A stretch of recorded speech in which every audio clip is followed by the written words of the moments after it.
Hey, good evening, good afternoon, good morning, whenever you're watching this. Hi, Dan Fitzpatrick here, stockmarketmentor.com, and I want to look at Apple today.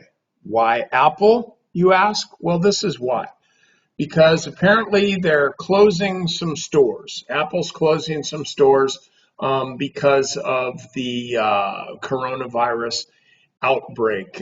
Florida, Arizona, North Carolina, South Carolina, they're closing 11 stores. And so you can see the volume, like the stock traded on twice average volume here. And at the same time, like Microsoft traded down and, kind of seemed like it brought the market down a little bit. Well, this isn't necessarily bad news. It's not good news. What it is an opportunity to get information. And this is what I'm talking about.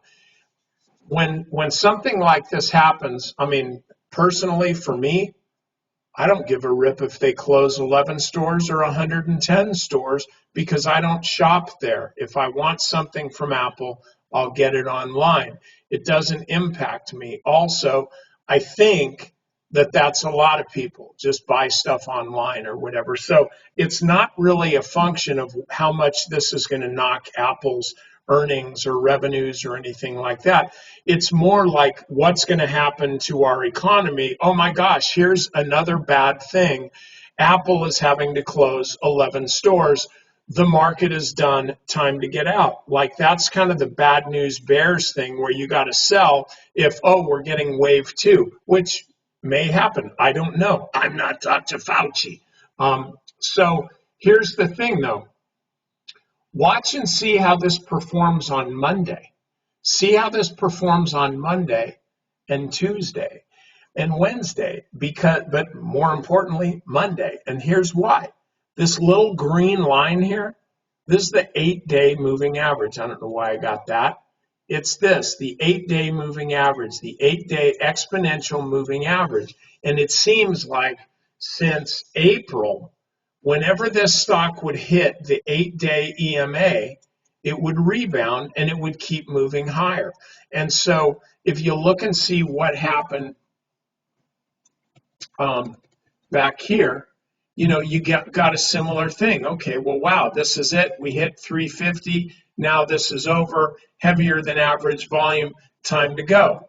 And then that turned out actually not to be the case. So we're back up here in the same situation, only we really have some news here. So this is what I would suggest doing. Definitely watch and see how Apple trades on Monday, but if it holds up here in the mid 340s or so, this could be your next opportunity to buy Apple. Is it a great opportunity? No, because Apple isn't consolidating. It hasn't been drifting sideways. It's just kind of trending higher. But this is what strong stocks do. They're incredibly difficult to buy. And so if you get an opportunity to buy here close to the 8-day moving average, well, that's your reference for your stop. So you're buying here and you're putting I wouldn't give this any room at all. If you're buying now, if you're kind of a fast trader, not any more than like 340, 250 or something like that. If you have a longer term focus, then give it 20 points or something like that. But this stock is trending. And as long as it's trending, then buying on the low edge of the trend is where you want to be. And that's kind of where we are right now. So, okay, that's it. Members, I've got some changes to our growth stock list. And also, thanks for coming to the webinar that I taught last night on how to find the right stock and get in at the right time. It's a really good experience. We got a lot of positive feedback. So if you watched it, I hope you got something out of it. All right, I'll see you next time.